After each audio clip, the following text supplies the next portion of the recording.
बस बस बस नहीं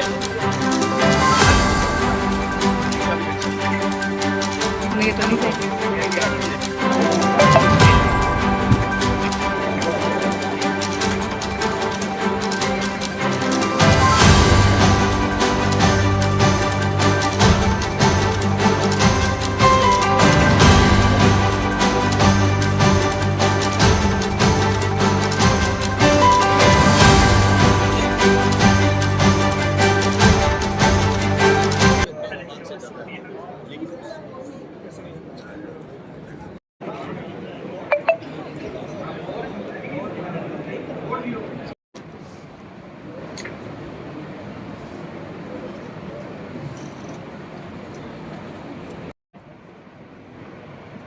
सभी मैं देख रहा हूँ आज हमारे पत्रकार बंधु बहुत ही राजस्थान की अर्थव्यवस्था को मजबूती मिलेगी।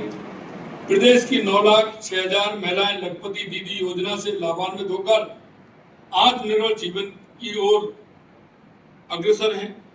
इसके साथ ही प्रदेश के लगभग 23 लाख लोगों के पीएम आवास योजना के तहत पक्के मकान का सपना पूरा हुआ है। इसी प्रकार 87 लाख ग्रामीणों में स्वच्छ भारत अभियान के तहत शौचालयों का निर्माण किया गया है। आयुष्मान भारत योजना में 1 करोड़ 16 लाख मरीजों को निःशुल्क इलाज की सुविधा प्राप्त हुई है। प्रदेश की जनता को 23 मेडिकल कॉलेजों की सौगात भी मिली। इससे प्रदेश की स्वास्थ्य व्यवस्थाओं को एक नए आयाम मिले हैं। राज्य के 76,18,000 से अधिक अन्नदाता किसानों को 24,949 करोड़ रुपए प्रधानमंत्री किसान सम्मान निधि के रूप में प्राप्त हुए हैं।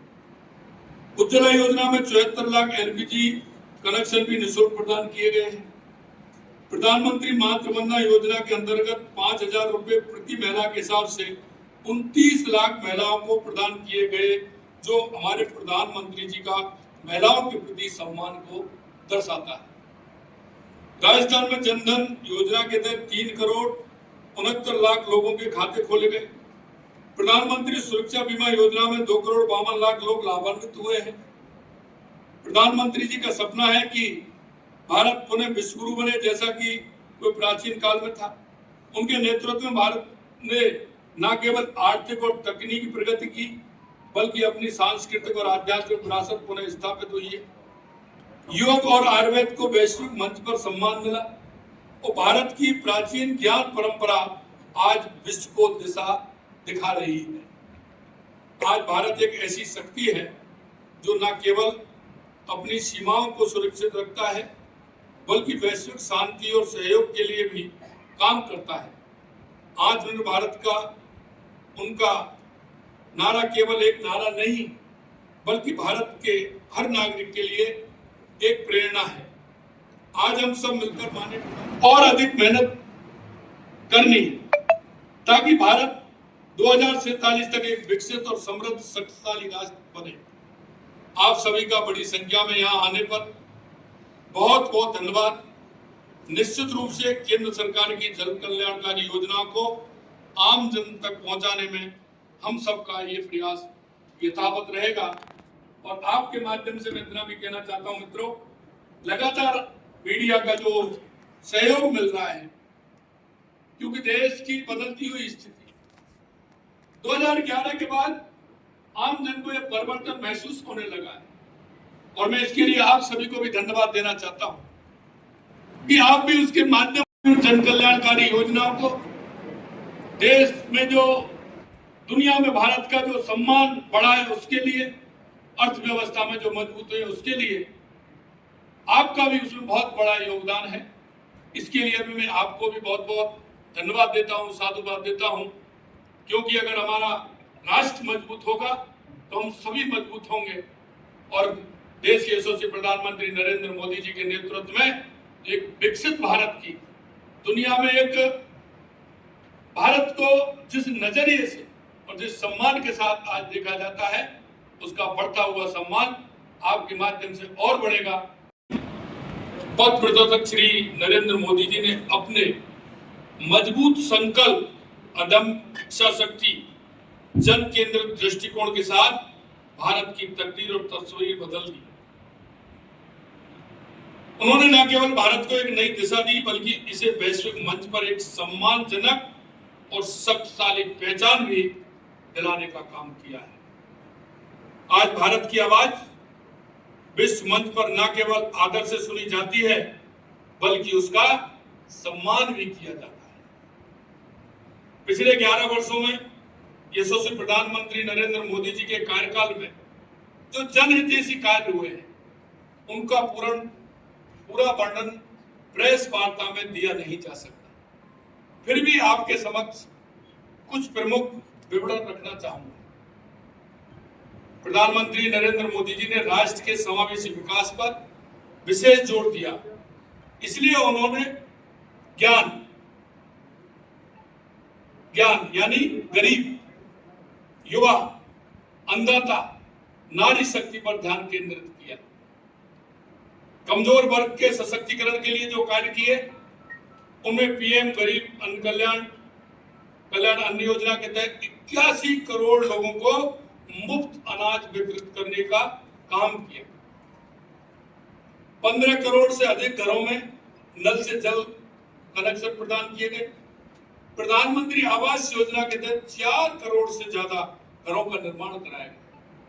माता बहनों के लिए यशस्वी प्रधानमंत्री नरेंद्र मोदी जी ने 12 करोड़ शौचालयों का निर्माण कराकर उन्हें सम्मान से जीवन जीने का हक प्रदान करने का काम किया। राष्ट्रीय पिछड़ा वर्ग आयोग को संवैधानिक दर्जा प्रदान किया गया। ये पहली बार है कि केंद्र सरकार में 60% मंत्री SC, ST और OBC वर्ग से आते हैं। 10 करोड़ से ज्यादा महिलाएं स्वयं सहायता समूह से जुड़ी हैं और 3 करोड़ महिलाओं को लखपति दीदी बनाने का संकल्प लिया गया है। आप अगर कहेंगे किसान के लिए वर्ष 2013-14 में तुलना में वर्ष 2025-26 में कृषि बजट में 5 गुना वृद्धि की गई है। प्रधानमंत्री किसान सम्मान निधि के लाभार्थियों को 3,17,000 करोड़ रुपए वितरित किए गए हैं। करीब 25 करोड़ मृदा स्वास्थ्य कार्ड वितरित किए गए हैं। 2021 से 26 के लिए पीएम कृषि सिंचाई योजना के लिए 93,000 करोड़ रुपए आवंटित किए गए हैं। इसी तरह महिलाओं के लिए 4 करोड़ 20 लाख सुकन्या समृद्धि खाते खोले गए। पीएम मातृ वंदना योजना के तहत लगभग 4 करोड़ गर्भवती महिलाओं और स्तनपान कराने वाली माताओं को 18,000 करोड़ से अधिक की राशि वितरित की गई। सवेतन मातृत्व अवकाश 12 सप्ताह से बढ़ाकर के 26 सप्ताह किया गया। उज्ज्वला योजना के माध्यम से 10 करोड़ 33 लाख से धुआं मुक्त रसोई बनाई गई। लगभग 2 करोड़ 75 लाख पीएम आवास ग्रामीण लाभार्थियों को 73% महिलाएं उसमें आई। 3 दशक से अधिक समय बाद राष्ट्रीय शिक्षा नीति लागू की गई। ये युवाओं के लिए बता रहे। 2014 से पहले देश में केवल 13 IIM थे, अब 21 IIM हो चुके हैं। 1,60,000 से अधिक मान्यता प्राप्त स्टार्टअप 17,06,000 से। नरेंद्र मोदी जी के दूरदर्शी नेतृत्व में न केवल एक उभरती हुई शक्ति बन रहा है, बल्कि हमारा देश दुनिया की तीसरी बड़ी अर्थव्यवस्था की राह पर तेजी से अग्रसर हो रहा है।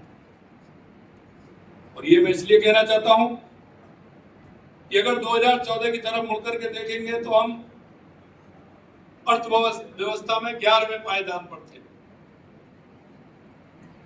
हम उससे 5वें पायदान पर आए और आज हम चौथे पायदान के अंदर हैं। राजस्थान के अंदर जो उपचुनाव में भारी सफलता माननीय मुख्यमंत्री जी और प्रदेश अध्यक्ष जी के नेतृत्व में भारतीय जनता पार्टी को मिली है, मैं माननीय महामंत्री जी उपाध्यक्ष जी को निवेदन करूंगा कि कृपया आप मिठाई खिलाकर माननीय मुख्यमंत्री जी और प्रदेश अध्यक्ष जी का